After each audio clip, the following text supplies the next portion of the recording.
Halo, nongkrong lagi bersama gua di Man of Honor. Tempat nyamannya cowok-cowok ngobrol-ngobrol semua hal tentang kita sendiri. Kali ini gua ngobrol sambil jalan-jalan di Central Park ya sama sahabat gua nih. Nanti lo akan ngeliat mukanya juga sih. Topik kita kali ini adalah tentang bahasa cinta. Gue ngerti banget kalau kita sebagai cowok-cowok jarang banget teredukasi tentang bahasa cinta. Karena kita dari kecil jarang diajarin tentang apa itu cinta oleh orang-orang di sekitar kita. Maksudnya kita sendiri juga mungkin gak tertarik-tertarik amat ketika mendalami tentang bahasa cinta ini. Kita mungkin cuma terima-terima aja ya bahasa cinta ini ke diri kita sendiri dari orang-orang sekitar kita. Tapi ada baiknya kalau kita sendiri juga memahami supaya kita bakal dianggap sebagai cowok yang peka. Ya, karena kita jarang banget mau memahami tentang bahasa cinta ini, kita sering banget dianggap nggak peka. Ya itulah. Mungkin juga karena kita terlalu sibuk tidak mau mikirin hal kayak begitu. Kita sibuk main, sibuk bercandaan sama teman-teman kita. Hal-hal yang bicara tentang bahasa cinta terlalu berat kayaknya buat kita.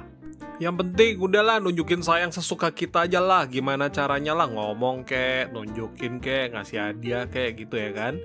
Padahal gimana kita tahu kalau apa yang kita lakukan itu tetap dianggap sebagai mencintai oleh pasangan kita. Karena dianggap atau merasa mencintai itu penting banget sebagai validasi.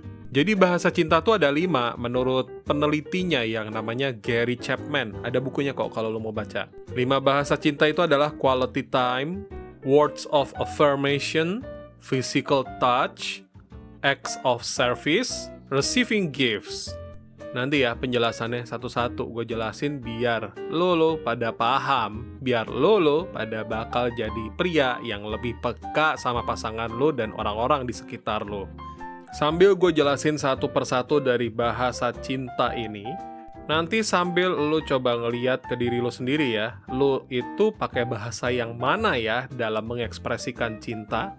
Dan sekedar informasi, pastinya itu juga yang lo harapkan sebenarnya dari orang-orang sekitar lo, yang kalau lo nggak dapatkan itu, lo akan mempertanyakan ke mereka. Mereka sayang nggak sih sama lo? Atau ke pasangan lo ya, lebih dekat lagi.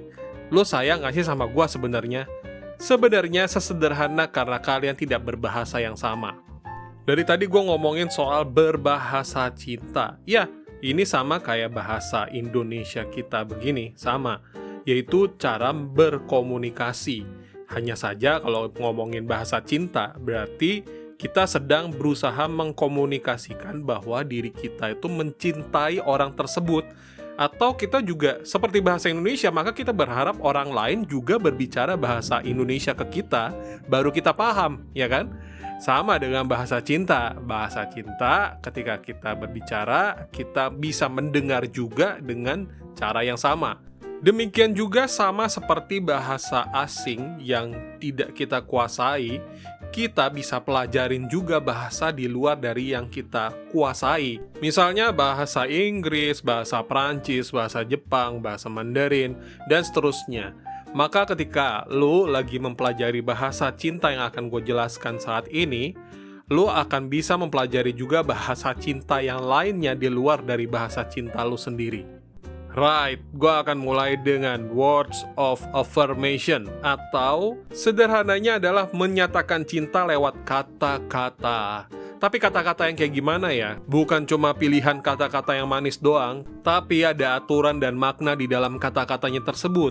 Yaitu yang pertama adalah kata-kata penyemangat, terus kata-kata pujian, dan kata-kata yang baik hati. Tapi hati-hati ya, ada yang namanya toxic positivity. Atau lo cuma berkata-kata manis, tapi nggak mendengarkan atau nggak merasakan perasaan orang tersebut. Misalnya, gimana sih lo bisa menyemangati orang yang baru kehilangan? Kucingnya baru meninggal misalnya, terus lo bilang, semangat ya, jangan sedih-sedih ya, jangan banyak nangis ya. Padahal jelas lah orang yang sedih ya menangis, dan kalau kehilangan ya sedih gitu. Jadi, words of affirmation artinya berikanlah kata-kata di waktu, momen yang tepat, dan pilihan kata yang memang tepat. Kedua adalah giving the right gifts. Iya, gue tambahin the right gifts. Karena lo kalau memberikan hadiah, pastikan hadiah itu tepat untuk mengkomunikasikan bahwa lo mikirin dia, makanya gue kasih hadiah ini. Atau gue pengen lo punya ini karena gue cinta sama lo. Kayak gitu deh. Bicara soal hadiah berarti bicara soal dana ya guys. Hati-hati. Bahasa cinta ini bisa dianggap sebagai hadiah yang bikin kagak nyaman jika hadiahnya berlebihan. Misalnya pasangan lu gak pernah nerima emas nih dari lu. Suatu hari lu kasih dia 1 kilo emas. Nah, itu masuk dalam overqualified gift. Atau orang yang menerima justru lebih ke ngerasa gak enak menerimanya daripada ngerasa dicintai.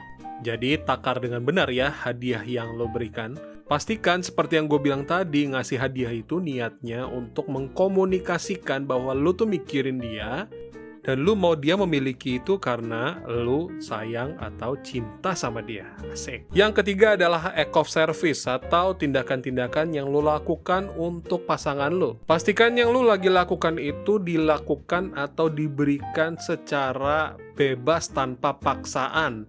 Atau bukan karena rasa takut karena sesuatu. Pokoknya semua tindakan yang lo lakukan untuk pasangan lo karena lo memang ngerasa enak dan seneng ngelakuinnya. Bedain ya dengan tindakan-tindakan bucin. Jangan sampai lo dibucinkan. Maksudnya adalah lo ngelakuin sesuatu karena lo ngerasa takut atau nggak enakan sama pasangan lo. Ini udah bukan act of service atau bukan lagi bahasa cinta ya. Tapi lebih ke tindakan untuk survival skill supaya lu dan dia tetap baik-baik saja hubungannya. Padahal sebenarnya enggak. Bayangin ibaratnya lu mau memperbaiki tembok yang retak dengan selotip.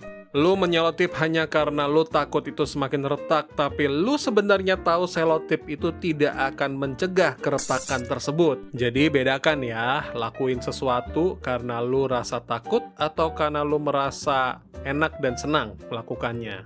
Yang keempat adalah quality time. Asik, ini dia nih yang cukup sulit buat para cowok-cowok yang sibuk-sibuk banget di luar sana atau para cowok-cowok yang terlalu cuek. Gue jelasin dikit ya, quality time ini artinya ketika lu bersama dia, kalian berdua ya, ngerasa lagi bersama-sama. Lu ngerasa dia ada di situ dan dia ngerasa lu juga lagi ada di situ, lagi saling bertemu. Bahasa kerennya mah mindfulness. Yah, asik. Apa yang dilakuin untuk menunjukkan bahwa lu itu memang mendedikasikan waktu lu buat pasangan lu, yaitu contohnya active listening. Maksudnya adalah aktif mendengarkan. Kayak apa sih? Bedanya apa dengan mendengarkan biasa? Ngedengerin aja nggak cukup? Enggak guys. Kalau dalam bahasa Inggris tuh beda antara listen dan hearing. Terjemahan bahasa Indonesianya sama, mendengarkan. Tapi bedanya adalah lu mendengarkan sungguh-sungguh atau cuman sekedar mendengarkan. Itu dua hal yang berbeda jauh loh ya. Benar-benar mendengarkan itu ketika lu memahami pikiran dia, perasaan dia, dan keinginan terdalamnya. Makanya namanya active listening. Benar-benar aktif memperhatikan semuanya, ekspresinya, bagian kata-kata yang dikeluarin, rasanya happy, senang, sedih, apalah itu, diliatin semuanya, diperhatikan, didengarkan dengan baik. Makanya kalau sambil ngerjain yang lain, lu gak bakalan bisa ngedengerin perasaannya. Dengerin perasaan loh, bayangin susahnya kayak gimana perasaan didengerin. Terus lihat bahasa tubuhnya juga, apakah dia menunjukkan bahasa tubuh defensif, marah, atau sedih, ya liatin aja semuanya. Usahakan jangan motong kalau dia lagi ngomong. Tanya balik sesudah dia selesai cerita, pastiin dia tahu pemahaman kamu dan dia sama. Dengan cara seperti ini aja udah menunjukkan lu itu mendengarkan dia. Terakhir, gue kasih tips yang paling mujarab, paling ajaib, paling mutakhir. Kalau dia udah selesai cerita dan dia lagi berkeluh kesah isinya ya, lagi berkeluh kesah, kasih pertanyaan ini. Adakah hal yang bisa gue lakukan untuk membuat lu ngerasa lebih baik? Yes, ini dia kalimat paling mutakhir. Mutakhir. Hati-hati kalau lu menyediakan quality time hanya gara-gara lu ngerasa bersalah karena lu terlalu sibuk. Permasalahannya bukan di terlalu sibuknya, permasalahannya di karena perasaan bersalah.